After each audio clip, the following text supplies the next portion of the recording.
let's ask for some comment. I might do a quick card mock-up. I've seen some locos, these are narrow gauge locos, where the cab comes up to here, and in front of the cab, before the saddle tank, there's a little bit of a coal bunker. But of course you get a side door in the cab rather than this rear opening door. Running plates, or whatever they're called, over the frames, which run down. Not always, but look at that. Doesn't the smoke box door look much better? It just needs the 2-lever locking thing. Piece of advice, please. Can't find anything. Chopping this steam pipe off there, with or without Summerland's truffer, is that going to be any sort of problem? And the reason for chopping that pipe off is so that I can bore that hole better in order to fit a larger chimney. That's the only kind of modification to the functioning of this chassis as it is now, because the other are all entirely cosmetic, apart from fixing a servo in here to control that lever, and whether or not I fit a servo to control that one is something else. I don't intend to add pressure gauges or anything else. It's, as I say, it's purely cosmetic work now, including cosmetic work with the saddle tank itself. So just in case anybody knew whether cutting that off is going to be a problem for me at all, and maybe I could send a note to the guy that makes the Summerland's truffers. I don't know, he might have met something like this.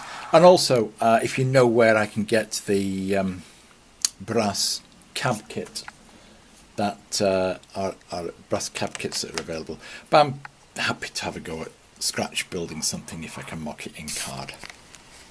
Here's a card mock-up of an alternative cab and a couple of running plates down the side.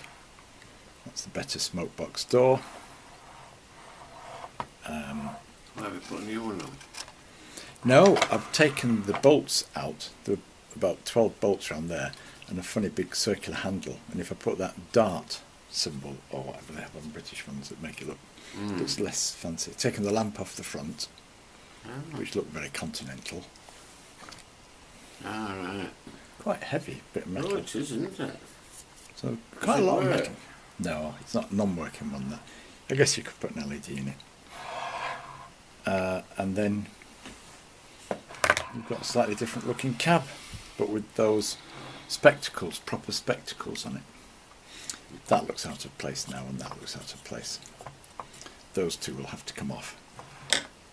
To have a safety valve and a whistle. They won't. But there we go. If I paint that card black, it'll give me a better feel.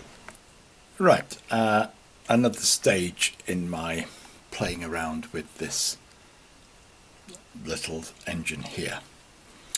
Now, just to note, the lighting that I've got on this are a couple of IKEA lights. They're LED lights just shining onto it. But I also have one of these cheap Aldi little torches here, and if I turn that on, you get a super bright light, which may help with the clarity of it. I'm hand holding that. Anyway, let's turn that off. A couple of points. The first thing is that I'm so impressed with the quality of the materials. This is a solid brass turned component that was the sandbox. I don't think it was the steam dome, but it was on top of the saddle tank there. Even the light off the front is quite heavy, made out of fairly solid metal with nicely pierced brass sides.